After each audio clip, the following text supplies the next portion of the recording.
भुसावळ आगारातील बस कोकणात पाठवल्याने 34 फेऱ्या रद्द. प्रवाशांची प्रचंड हाल. भुसावळ आगारात 48 बसेस असून त्यापैकी 21 बसेस कोकणात गेल्यामुळे 34 फेऱ्या रद्द करण्यात आल्या आहेत. केवळ 27 बसेसवर 15 दिवसाचे नियोजन भुसावळ आगाराचे आहे. ग्रामीण भागातील 30 फेऱ्या रद्द केल्या आहेत. त्यामध्ये शिंदीसह विचवा, बोदवड, कुऱ्हा, वरणगाव, रावेर, सावतर, निंभोरा, शिवपूर, कन्हाळा, साकेगाव, पिंपरी सेकम, वेल्हाळे आणि वराडसेम या भागाचा समावेश आहे. ज्या गावांमध्ये 3 ते 4 फेऱ्या होत्या तिथे आता केवळ 2 फेऱ्या चालवण्याचे 15 दिवसांपर्यंत नियोजन असल्याचे समजते. बसेसअभावी जीव धोक्यात घालून प्रवास केला जात आहे. बसेसअभावी मिळेल त्या वाहनाचा आधार घेऊन विद्यार्थी, वयोवृद्ध, आजारी, गरोदर महिला जीव धोक्यात घालून इच्छित स्थळ गाठण्याचा प्रयत्न करीत आहेत. नवीन बसेस उपलब्ध झाल्यानंतर सुद्धा ग्रामीण भागावर अन्याय होत आहे. कोकणातील प्रवाशांसाठी खानदेशातील विद्यार्थी व प्रवाशांचे नियोजन बिघडले तरी चालेल असाच याचा अर्थ होतो.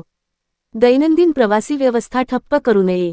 बसेसअभावी अघटित घटना घडल्यास जबाबदार कोण? मंडळांनी आधी विद्यार्थी व प्रवासी हे जोपासणे महत्त्वाचे आहे, असे भुसावळ तालुक्यातील शिंदी येथील सामाजिक कार्यकर्त्या सौ. निलिमा गिरीश नेमाडे यांनी दिव्य महाराष्ट्र न्यूजशी बोलताना सांगितले. मनोहर लोणे, दिव्य महाराष्ट्र न्यूज, भुसावळ. शिंदीसह आजूबाजूच्या सर्व ग्रामीण भागातील बसेसच्या संख्या आणि त्यांच्या फेऱ्या कमी झालेल्या आहेत.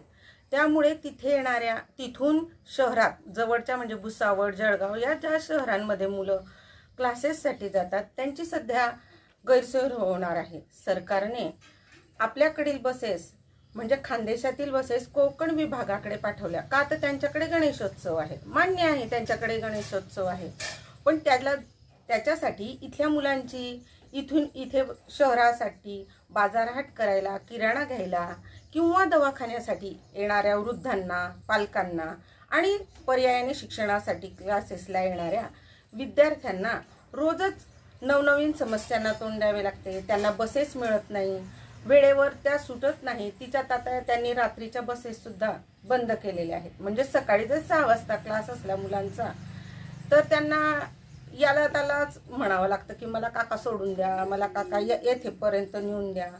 मग तुम्ही शासनाने ज्या आम्हाला 10 बसेस नुकत्याच चालू केलेल्या आहेत त्या सुद्धा कोकणात पाठवल्या. मग इथल्या लोकांसाठी आणि विद्यार्थ्यांसाठी नवीन सोयी चालू केल्या असं म्हणायचा काय अर्थ आहे?